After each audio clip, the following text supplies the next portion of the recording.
أشهد أن لا إله إلا الله وحده لا شريك له وأشهد أن محمدا عبده ورسوله أما بعد فأعوذ بالله من الشيطان الرجيم بسم الله الرحمن الرحيم أما بعد فأعوذ بالله من الشيطان الرجيم بسم الله الرحمن الرحيم الحمد لله رب العالمين الرحمن الرحيم مالك يوم الدين إياك نعبد وإياك نستعين اهدنا الصراط المستقيم صراط الذين أنعمت عليهم غير المغضوب عليهم ولا الضالين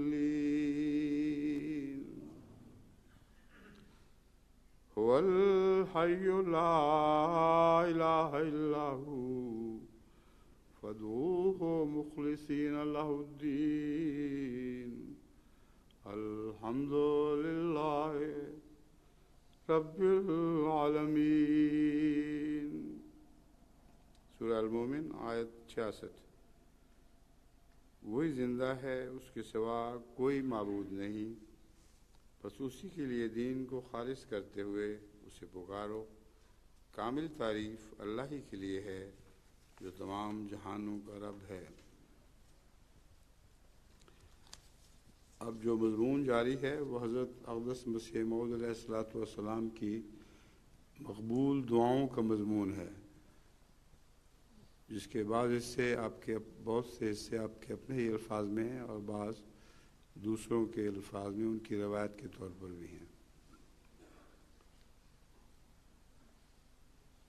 حضرت مسیح موعود علیہ الصلوۃ والسلام کی دعاؤں کی قبولیت کا مضمون دراصل بہت ہی لمبا ہے۔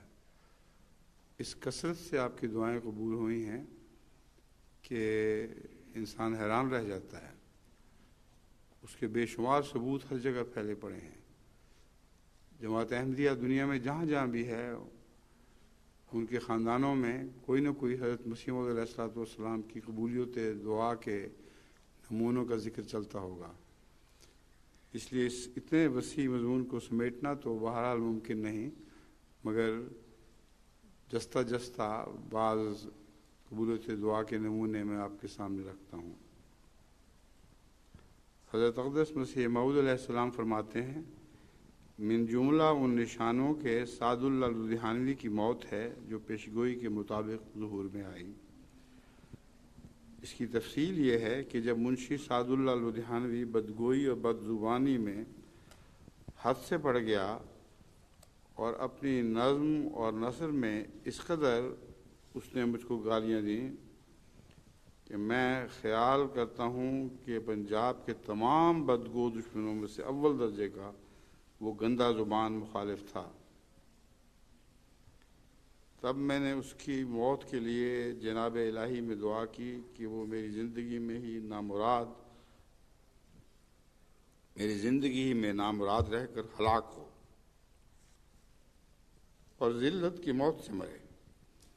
اس دعا کا باعث صرف اس کی گالیاں نہیں تھیں، بلکہ بڑا باعث یہ تھا کہ وہ میری موت کا خواہاں تھا اور اپنی نظم و نثر میں میرے لیے بددعائیں کرتا تھا اور اپنی صفحات اور جہالت سے میری تباہی اور ہلاکت کو بدل چاہتا تھا، اور لعنت اللہ علی الکاذبین میرے حق میں اس کا ورد تھا، اور تمنا کرتا تھا کہ میں اس کی زندگی میں تباہ ہو جاؤں اور ہلاک ہو جاؤں اور یہ سلسلہ زوال پذیر ہو جائے، اور اس وجہ سے جھوٹا ٹھہروں، یعنی ہمیشہ فرما رہے ہیں کہ اس کے خواہش تھی اس وجہ سے میں جھوٹا ٹھہروں اور مخلوق کی لعنت کا نشانہ بنوں۔ اور اگرچہ یہ تمنا ہر ایک دشمن میں پائی جاتی ہے کہ وہ میری موت دیکھیں اور ان کی زندگی میں میری موت ہو، لیکن یہ شخص سب سے بڑھ گیا تھا، اور ہر ایک بدی کے لیے جب بدقسمت مخالف قصد کرتے تھے تو وہ اس منصوبے سے پورا حصہ لیتا تھا۔ اور میں باور نہیں کر سکتا کہ جب سے دنیا پیدا ہوئی ہے کسی نے ایسی گندی گالیاں کسی نبی اور مرسل کو دی ہوں جیسا کہ اس نے مجھے دیں۔ چنانچہ جس شخص نے اس کی مخالفہ نظمیں اور نثریں اور اشتہار دیکھے ہوں گے، اس کو معلوم ہوگا کہ وہ میری ہلاکت اور نابود ہونے کے لیے اور نیز میری ذلت اور نامرادی دیکھنے کے لیے کس قدر حریص تھا، اور میری مخالفت میں کہاں تک اس کا دل گندا ہو گیا تھا۔ بس ان تمام امور کے باعث میں نے اس کے بارے میں یہ دعا کی کہ میری زندگی میں اس کو نامرادی اور ذلت کی موت نصیب ہو۔ سو خدا نے ایسا ہی کیا، اور جنوری 1907 کے پہلے ہفتے میں چند گھنٹے میں نمونیا پلیگ سے اس جہان فانی سے ہزاروں حسرتوں کے ساتھ کوچ کر گیا۔ اور وہ پیشگوئی جس میں میں لکھا تھا کہ نامرادی اور ذلت کے ساتھ میرے روبرو وہ مرے گا، وہ انجام آخر میں عربی شعروں میں ہے، اور وہ یہ ہے: تو نے اپنی خباثت سے مجھے بہت دکھ دیا ہے، بس میں سچا نہیں ہوں گا اگر ذلت کے ساتھ تیری موت نہ ہو۔ اور صرف تیری ذلت پر کچھ نہیں، خدا تجھے ماں تیرے گروہ کے ذلیل کرے گا اور مجھے عزت دے گا، یہاں تک کہ لوگ میرے جھنڈے کے نیچے جمع ہوں گے۔ اے میرے خدا، میں اور سعد اللہ، مجھ میں اور سعد اللہ میں فیصلہ کر، یعنی وہ جو کاذب ہے صادق کی روبرو اس کو ہلاک کر۔ اے وہ علیم و خبیر جو میرے دل کو اور میرے اندر کے پوشیدہ باتوں کو دیکھ رہا ہے۔ اے میرے خدا، میں تیری رحمت کے دروازے دعا کرنے والوں کے لیے کھلے دیکھتا ہوں، بس یہ جو میں نے سعد اللہ کے حق میں دعا کی ہے اس کو قبول فرما اور رد نہ کر، یعنی میری زندگی میں ہی اس کو ذلت کی موت دے۔ حضرت مسیح موعود علیہ السلام کی یہ دعا بڑی شان کے ساتھ پوری ہوئی، اور سعد اللہ لدھیانوی کے ساری اولاد، تمام نفوس اس سے تعلق رکھنے والے سب مٹ گئے دنیا سے، اور ہمیشہ کے لیے ایک نشان بن گیا۔ اس کے متعلق بعض احمدیوں نے بھی تنگ آ کر نظموں میں اس کا جواب دینے کی کوشش کی تھی، مگر اس کے بیان کی یہاں ضرورت نہیں ہے۔ اللہ تعالیٰ نے خود ہی اس کو جواب دے دیا۔ پھر حضرت مسیح علیہ السلام تحریر فرماتے ہیں: یہ زمانے کے عجائبات ہیں، رات کو ہم سوتے ہیں تو کوئی خیال نہیں ہوتا کہ اچانک ایک الہام ہوتا ہے اور پھر وہ اپنے وقت پر پورا ہوتا ہے، کوئی ہفتہ عشرہ نشان سے خالی نہیں جاتا۔ ثناء اللہ کے متعلق جو لکھا گیا ہے یہ دراصل ہماری طرف سے نہیں بلکہ خدا تعالیٰ ہی کی طرف سے اس کی بنیاد رکھی گئی ہے۔ ایک دفعہ ہماری توجہ اس کی طرف ہوئی اور رات کو توجہ اس کی طرف تھی، اور رات کو الہام ہوا: اجیب دعوت الداع۔ صوفیاء کے نزدیک بڑی کرامت استجابت دعا ہی ہے، باقی سب اس کی شاخیں ہیں۔ پھر ملفوظات میں ہے: اس جگہ ایک لڑکے کو طاعون شدید ہو گئی تھی، حضرت نے اس کے واسطے دعا کی، اللہ تعالیٰ نے اس کو صحت دی، اس کا ذکر چل رہا تھا۔ مولوی محمد علی صاحب نے عرض کیا کہ میں ہمیشہ غور کرتا رہا ہوں کہ جس شخص کو طاعون کے سبب خون شروع ہو جائے وہ کبھی نہیں بچتا، صرف یہی ایک لڑکا دیکھا ہے جو باوجود خون آنے کے پھر بچ گیا۔